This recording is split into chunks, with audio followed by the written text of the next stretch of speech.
começando 2023 num diálogo aqui com o meu amigo Jonas. Fala aí, meu amigo Jonas, qual a pergunta? A pergunta é a seguinte, é sobre soteriologia em relação à doutrina da predestinação.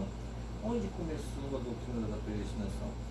Alguns afirmam que ela começou com o povo de Israel, quando acreditava que somente eles eram salvos, né, um povo escolhido por Deus para a salvação, e os outros não.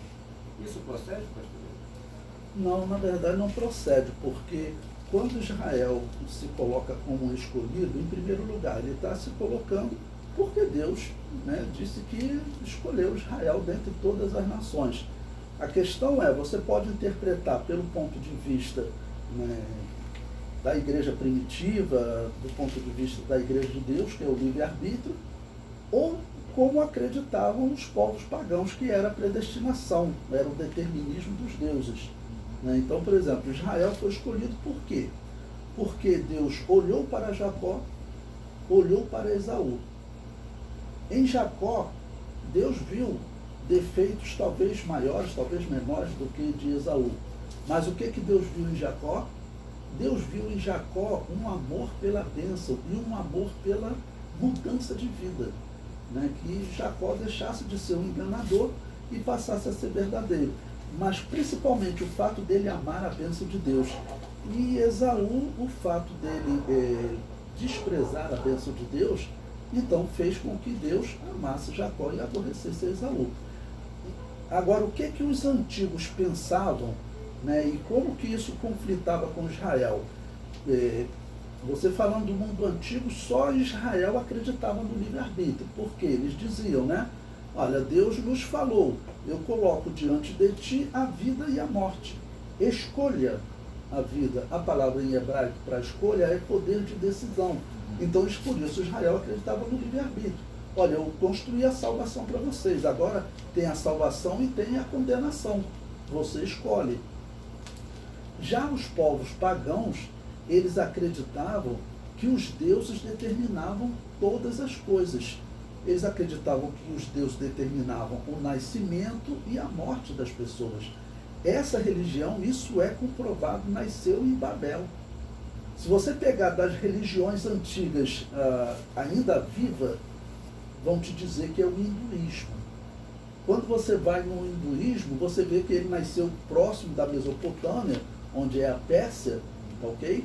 E o hinduísmo, ele já traz esse pensamento, que todas as coisas são determinadas pelos deuses, tá bom? Quem será o rei e quem será o servo. E isso era usado pelos reis, né? Para poder dizer, eu sou escolhido de Deus para estar sobre vocês. Entendeu?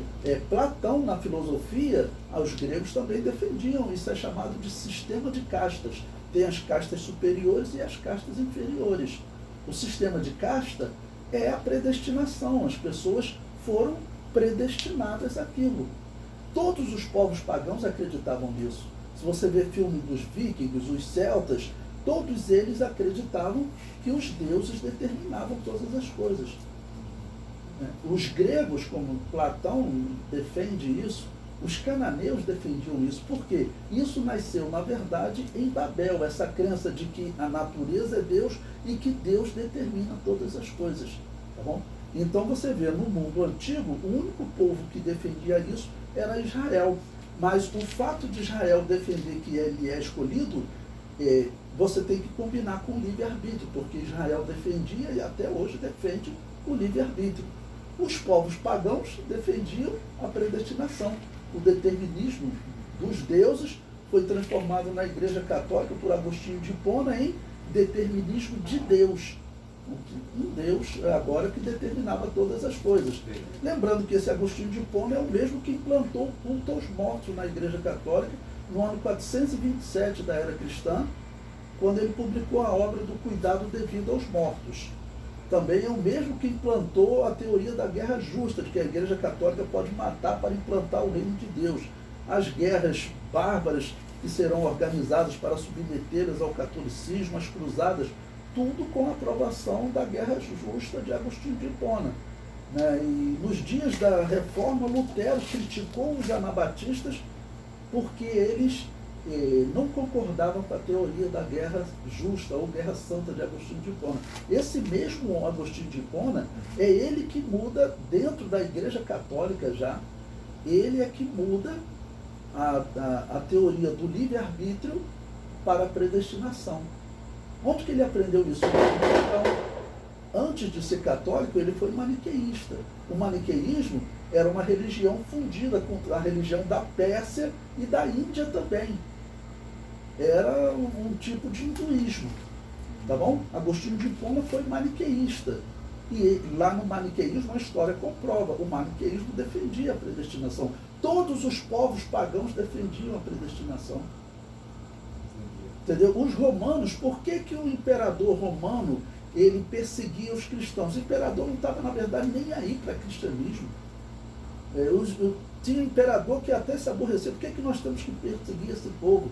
Mas o problema qual foi? Foi que no ano 89 da era cristã, os sacerdotes de Apolo, que estavam perdendo espaço na sociedade, porque os templos pagãos estavam esvaziando, eles chegaram para o imperador Domiciano e falaram que os deuses estavam aborrecidos, não estavam respondendo mais, porque os cristãos diziam que os deuses não existiam.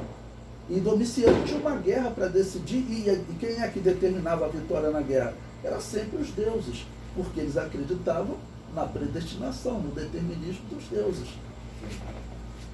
Entendi. Entendeu? Então, os romanos, eles seguiam essa doutrina da predestinação. Quando que ela é colocada no catolicismo? Pela pior figura da história. Você pode ver, é algo estranho. As pessoas têm o espírito mal enganando as pessoas, porque não é normal. O indivíduo que implantou o culto aos mortos na Igreja Católica, estou falando só pelo lado racional, o indivíduo que implantou o culto aos mortos da Igreja Católica, aquilo que dá o carimbo final dela como instituição pagã, você acha que esse indivíduo pode ser uma referência doutrinária para a história do cristianismo? De jeito nenhum, principalmente com relação à salvação. Né? Principalmente em relação à salvação. Ou seja, ele implanta o culto aos mortos, ele defende a purificação da alma após a morte também, que era o purgatório, já era discutido. Ele defende, foi o primeiro a defender a teoria da guerra justa, foi ele que organizou essa teoria. A Igreja Católica pode matar para implantar o reino de Deus. Quantos... eu falo para que esse Agostinho de Hipona, ele é um problema para nós até hoje. Porque você veja, eu já tive situação de diálogo com um árabe, né? E eu falo para eles, por que eles odeiam os cristãos? Eles odeiam os cristãos, na verdade, não é pelo que o cristianismo fez com eles, mas pelo que as cruzadas fez com eles.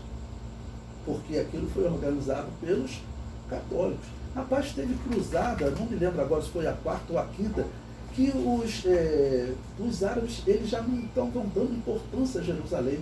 Eles chegaram a oferecer aos cruzados católicos, né? Vamos que os cruzados católicos resolveram cercar o Egito. Aí eles falaram assim, vamos fazer um acordo de paz, a gente acaba com essa guerra. Isso está na história, entendeu? A gente acaba com essa guerra. Vocês ficam com Jerusalém e vocês só vão embora. Esquece o cerco ao Egito. Então, teoricamente, você pensa, os caras vão aceitar na hora. Não. Aí, quer dizer, continuaram cercando o Egito, acabaram que perderam a guerra, saíram humilhados de lá, sem Jerusalém, já tendo que pagar, acho que uma indenização. Mas, por exemplo, eles nem queriam Jerusalém.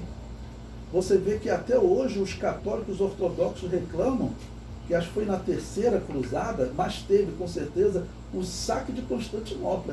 Os católicos saquearam a cidade católica, que não era mais a católica, era chamada Católica do Oriente, eles estavam separados, mas eles tinham um tipo de relação, entendeu? Eles tinham um tipo de relação. Os católicos saquearam a cidade. Então, tudo isso com o apoio desse homem Agostinho de Hipona. Aí eu te pergunto, faz sentido acreditar que esse indivíduo seja tratado hoje como uma referência doutrinária na escola, na história?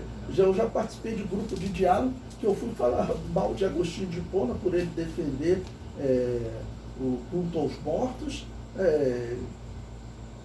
A pessoa riu, botou um monte de gargalhada.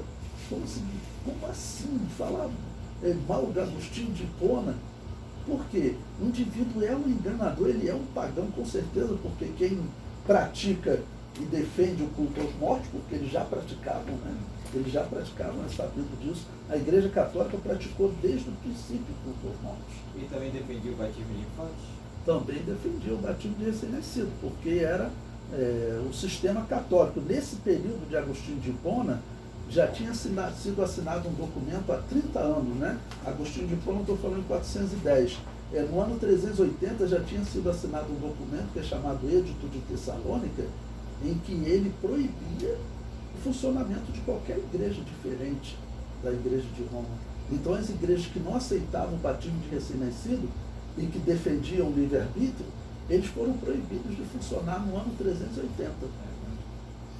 Então, resumindo, quando a gente afirma que Deus escolheu o povo de Israel, isso não foi uma predestinação ou determinação. Ele escolheu, mas o povo de Israel tinha o direito de dizer não. Seguir ou não essa orientação divina, né? E por isso cita o exemplo de Esaú e de Jacó. A questão é a relação com a bênção de Deus, como o homem ama a bênção de Deus. Então, um homem que tem defeitos no caráter, como Jacó, Esaú tinha lá os seus defeitos, mas qual é a diferença? Aquele que ama a bênção de Deus é esse que Deus escolhe. Ok. Obrigado, pastor. Valeu.